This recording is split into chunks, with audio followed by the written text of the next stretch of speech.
Father, Son, and Holy Spirit. Amen. Please be seated.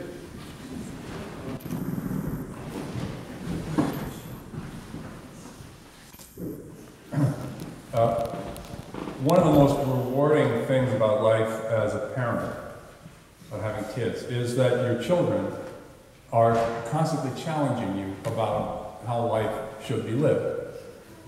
From how much dessert you should have, to why you vote the way you do, why you go to church. It's rewarding, and it's also maddening and exhausting, as every parent knows. But it's rewarding beyond description.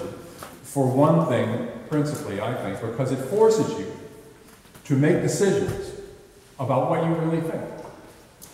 To be honest with yourself about whether you're doing something because you really think it's right, or just because you've always done it that way, or your parents raised you that way, or it's easier for you that way, or because most other people do it that way. Your children act as a gauge on your integrity that way. They keep you alert to the connection between what you believe and what you do about that, how you live it out. Well, on one very important level, this is what church is about, or should be about. A regular refreshment of that connection between what we believe and how we live, what we do about it. And this is at the heart of the gospel story today, and at the heart of the most important question that Jesus asks in the Gospels. Who do you say that I am?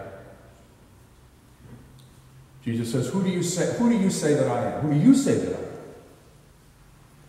To this question, all the disciples are quiet except Peter, who is the one who answers, you are the Messiah, the Son of the living God. And Jesus answers this in two ways. The first is actually the absence of a response. He doesn't confirm or deny what Peter has just said. He just leaves the question and Peter's answer hanging in the air. The second is what he actually says.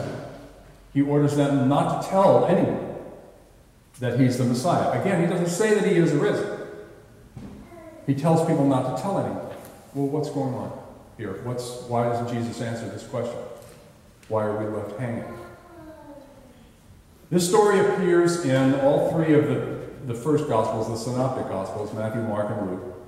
In Mark, it is the culminating instance of a strongly recurrent theme that biblical scholars have called the Messianic secret. That is, Jesus telling people not to tell anybody else about what they've seen him do.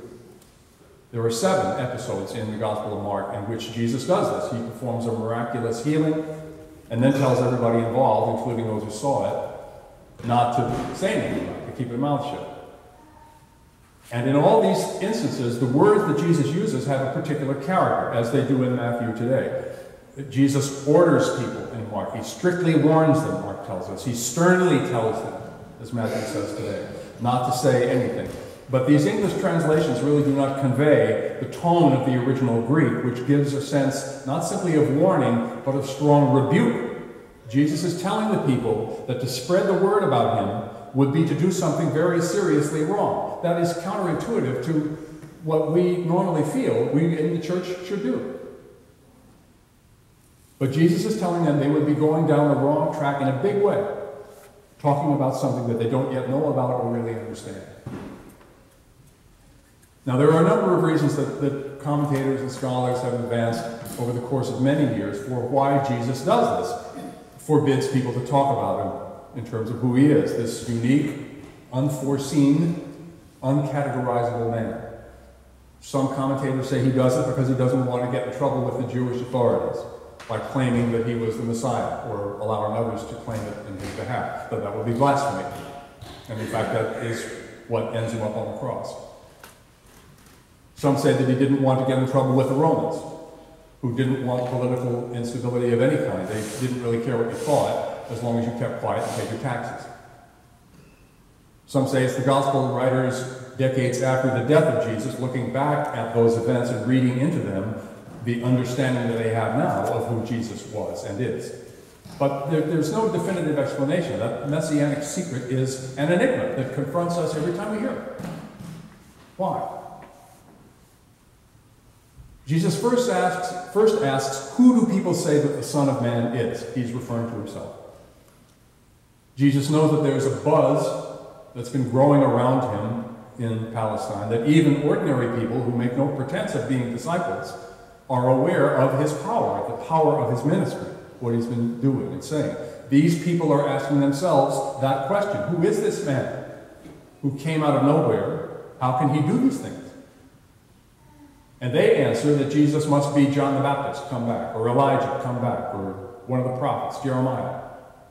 That is, someone that they already know, someone that they can therefore categorize and fit comfortably into the world that they think they know and are in control of, and they want it to remain that way.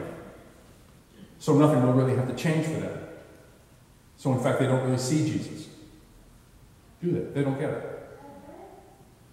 Then once those disciples have laid out what other people are saying about him, that's when Jesus asks them, but who do you say that I am? Now when Jesus asks a question in the Gospels, it's never just a request for information. He's asking us a question he wants us to ask ourselves. And really ask ourselves the way a child does to you. It's not a coincidence, we Christians can know, that this is exactly the same way in the Old Testament that God asks questions. Cain murders Abel, and God says to Cain, where's your brother Abel? Do we think he doesn't know the answer? Or she doesn't know the answer? When Jesus asks someone a question, he is accompanying that person to a new level of understanding about him or herself, and of understanding about the kingdom of God. In the 10th chapter of Mark, the blind beggar Bartimaeus shouts repeatedly at Jesus, Jesus, Son of David, have mercy on me. And Jesus answers with a question. He says, what do you want me to do for you? Well, what he's really asking is, what do you believe I can do for you? Which is another way of saying, who do you say that I am? And Bartimaeus says, let me see again, which is a way of answering that question.